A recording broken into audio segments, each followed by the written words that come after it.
Assalamualaikum warahmatullahi wabarakatuh. Alhamdulillahirabbil alamin wa bihi nasta'in wa ala umuri dunya waddin. Wassalatu wassalamu ala asyrofil anbiya wal mursalin sayyidina wa maulana Muhammadin wa ala alihi wa sahbihi ajmain. Rabbi shrahli sadri wa yassir li amri wa hlul 'uqdatam min lisani yafqahu qawli. Amma ba'du. Hadirin hadirat jamaah yang dirahmati oleh Allah Subhanahu wa taala. Ketemu lagi dengan saya Abdur Rahim di channel Abdur_Rahim 1983. Nah, di pertemuan kali ini saya sedikit akan membahas tentang hadis kitab Bulughul Maram bab wudu.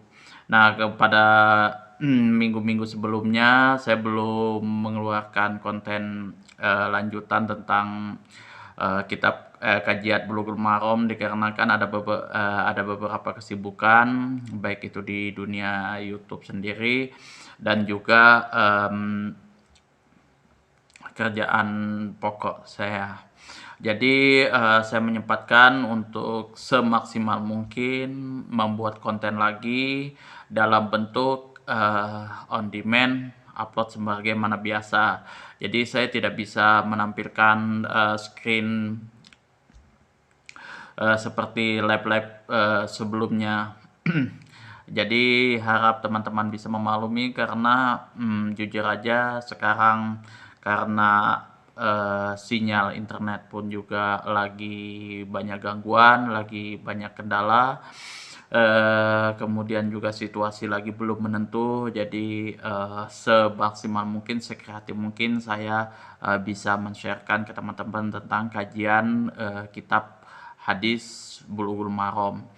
Nah, kita akan membahas tentang hadis nomor 32 dari Abu Hurairah. Nah, kalau kita seiring perjalanan waktu, dari waktu ke waktu, dari masa ke masa, kita sudah memasuki bulan Agustus, di mana bulan kemerdekaan ulang tahun Indonesia yang ke-75, kalau tidak yang keberapa lah seperti itu, saya juga kurang hafal ya. Nah, di mana di sini adalah suatu kemerdekaan yang memang senantiasa dirayakan oleh semua umat Islam, mayoritas yang tinggal di Indonesia, kemudian dan agama-agama yang lain. Karena jujur aja sejarah tentang kemerdekaan Indonesia, Negara Kesatuan Republik Indonesia itu sangat-sangat penting kita ingat terus-menerus dari zaman ke zaman, dan itu merupakan perjuangan jihad daripada pahlawan-pahlawan kita terdahulu untuk memerdekakan Indonesia dari penjajah. Kemudian kita kembali ke hadis nomor 32.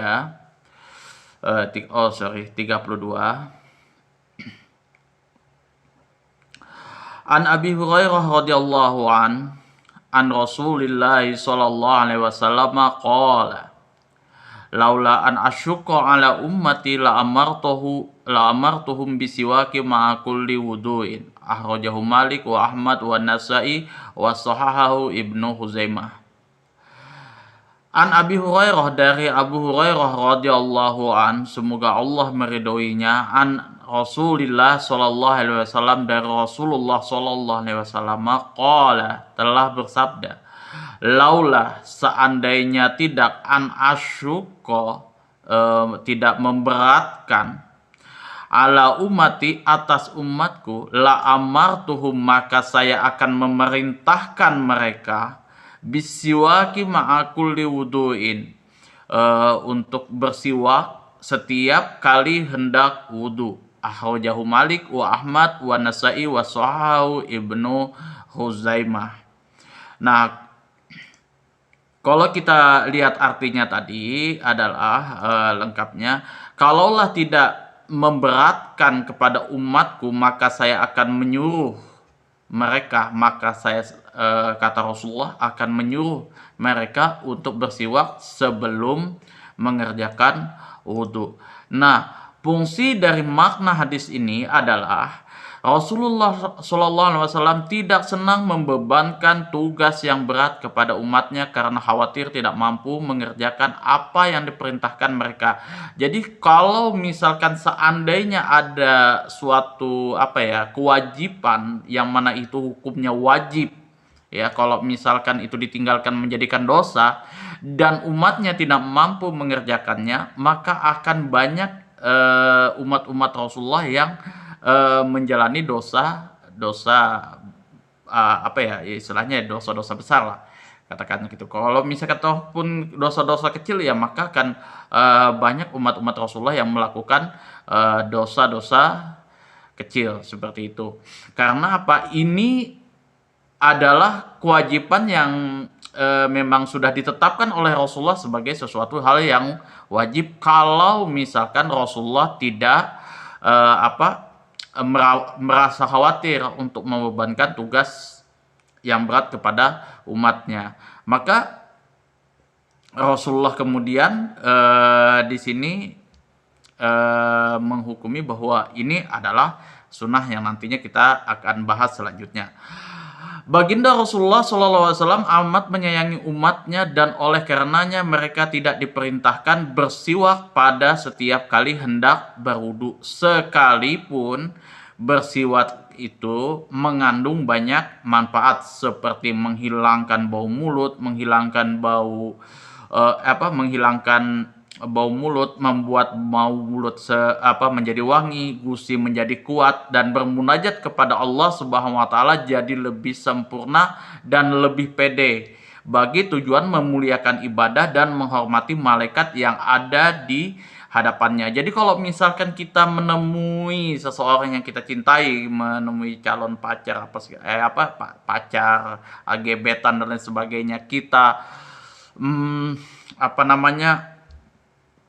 effort untuk menjadi sesuatu yang sempurna, pakai minyak wangi, baju yang bagus, apa segala macam, tapi di satu sisi ketika kita menghadap Allah Subhanahu wa taala kita tidak melakukan hal tersebut, maka kita di sini tidak menghargai, tidak memuliakan ibadah kepada Allah Subhanahu wa taala. Karena kuncinya adalah ketika kita menghadap Allah Subhanahu wa taala dihitung dari kesempurnaan, salah satunya adalah sholat, seperti itu. Jadi kalau misalkan kita hendak wudhu dan lain sebagainya, nah, ada beberapa hal yang harus diperhatikan. Nah, salah satunya adalah kesucian dan kebersihan.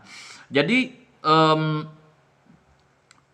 bab kitab-kitab fikih dari kalangan mazhab Syafi'i itu pasti dimulai dari bab toharoh, di mana tujuan dari itu adalah memerintahkan manusia untuk memperhatikan tentang kebersihan dan kesucian. Nah, itulah kenapa memang penekanan dari kitab-kitab mazhab Syafi'i itu adalah babut toharoh. Jadi kita bisa belajar mulai dari kitab Safinatun Najah, kemudian kitab ini Fathul Qorib, Fathul Mu'in, Kifayatul Ahyar, Bidayatul Mujtahid, dan lain sebagainya. Itu pasti bahasannya adalah bab toharoh. Karena itu yang paling diperhatikan itu adalah kebersihan dan kesucian pada saat kita menghadap Allah Subhanahu wa ta'ala. Selain itu, dengan bersiwak gigi menjadi bersih dan tampak putih bersinar. Nabi SAW telah mengukuhkan, telah menguatkan hukum sunat bersiwak ketika hendak berwudu. Jadi ketika karena ini ditakutkan memberatkan dan sebagainya, dengan berbagai macam pertimbangan, akhirnya Rasulullah SAW menetapkan bahwa bersiwak sebelum wudu itu adalah sunnah sebelum wudhu, ya. Sholat, eh, kesunahannya adalah sebelum berwudu, ketika hendak melakukan wudu, sholat, membaca Al-Quran, ketika hendak bangun dari tidur, dan ketika mulut berbau tidak sedap. Nah, keutamaan bismillah, keutamaan bersiwak telah disebutkan dalam hadis yang jumlahnya lebih dari 100 hadis. Betapa anehnya kalau misalkan ada sunnah yang mengandung banyak keutamaan dengan memiliki banyak hadis, itu tidak dilakukan oleh umatnya, apapun itu, seperti apapun derajat orang tersebut. Kalau misalkan dia tidak menjaga kebersihan, tidak menjaga kesucian dan lain sebagainya, itu sangat aneh itu, dan itu menyalahi daripada aturan ajaran agama Islam itu sendiri. Jadi Rasulullah sangat care tentang kebersihan seperti itu. Mudah-mudahan Allah memberikan taufik kepada seluruh umat manusia untuk melakukan apa yang disukai dan diridhoi oleh Allah Subhanahu wa Ta'ala. Oke, kalau kita menganalisis lafadznya bahwa al-wudu dengan huruf waw yang dibaca doma, ia berasal dari lafadz al-wadha'ah yang berarti baik dan bersih. Diberi nama demikian karena berwudu dapat membersihkan orang-orang yang melakukannya dan membuat kelihatan bersih serta ceria. Al-wudu menurut bahasa adalah membasuh sebagian anggota wudu secara mutlak, sedangkan menurut syara ialah membasuh anggota tersebut, anggota tubuh tertentu dengan cara yang khusus. Ada aturan-aturan mainnya seperti misalkan dari niat, kemudian membasuh muka, tangan, dan sebagainya. Itu kalau misalkan kita ambil yang fardu-fardunya saja, yang wajib-wajibnya saja. Kalau misalkan yang sunahnya itu berkumur-kumur, beristinsyak, baru ya seperti itu. Kemudian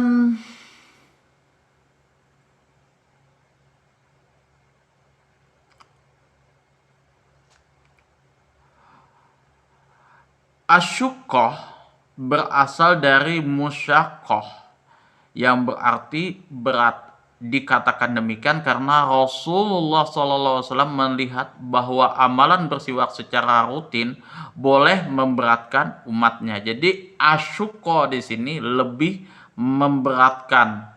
Jadi itu lebih berat gitu. Kalau syakko ya syukuh, musyakoh itu berat. Tapi kalau asyukoh itu lebih berat, seperti itu.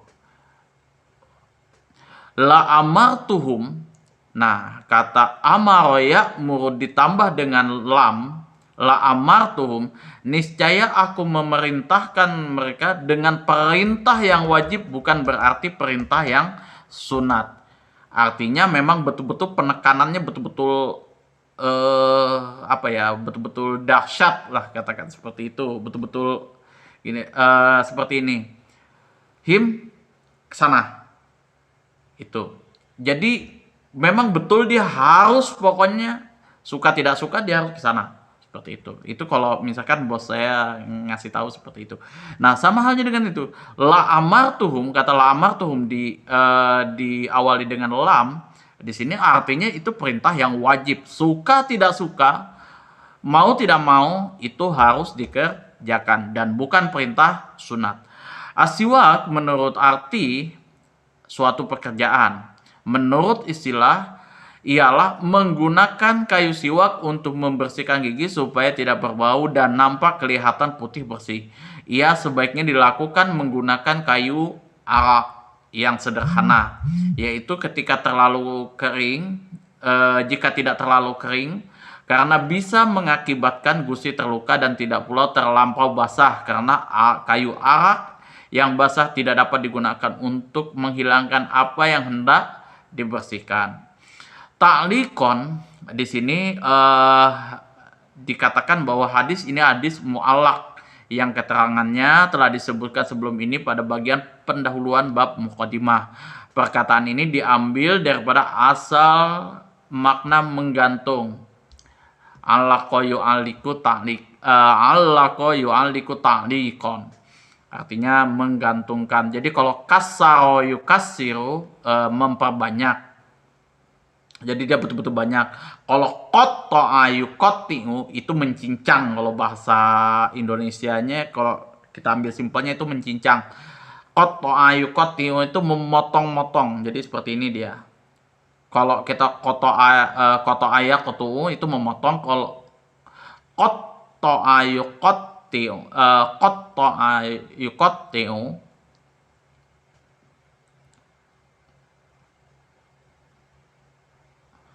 itu artinya memotong-motong. Itu menjadi potongan yang banyak gitu. Allaqa yu'alliku ta'liqan qatta'a yuqatti'u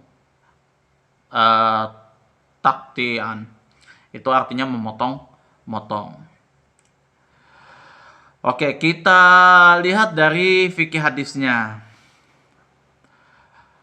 Karena kalau misalkan kita berbicara masalah hadis, itu pasti ada fikih hadisnya. Jadi jangan sampai kalau misalkan kita berbicara hadis, berbicara Al-Quran, kita tidak tahu fikihnya seperti apa. Langsung main sebut, langsung main tuding, oh ini salah, kok kamu seperti ini, hadisnya saya yang gunakan seperti ini, jangan. Jadi kita harus juga gunakan fikih hadisnya. Jadi kalau misalkan kita belajar hadis juga kita harus belajar fikihnya seperti apa. Kemudian hadis ini digunakan mazhab mana gitu. Kalau toh pun itu berbeda, misalkan saya menggunakan hadis ini, kok Anda menggunakan hadis ini, nah itu memang sudah ada perbedaan-perbedaan. Fikih hadisnya adalah keutamaannya adalah memudahkan dalam perkara agama. Di setiap apa yang boleh memberatkan, hukumnya adalah makruh. Jadi memudahkan perkara agama, dan setiap apa yang memberatkan, hukumnya makruh. Kemudian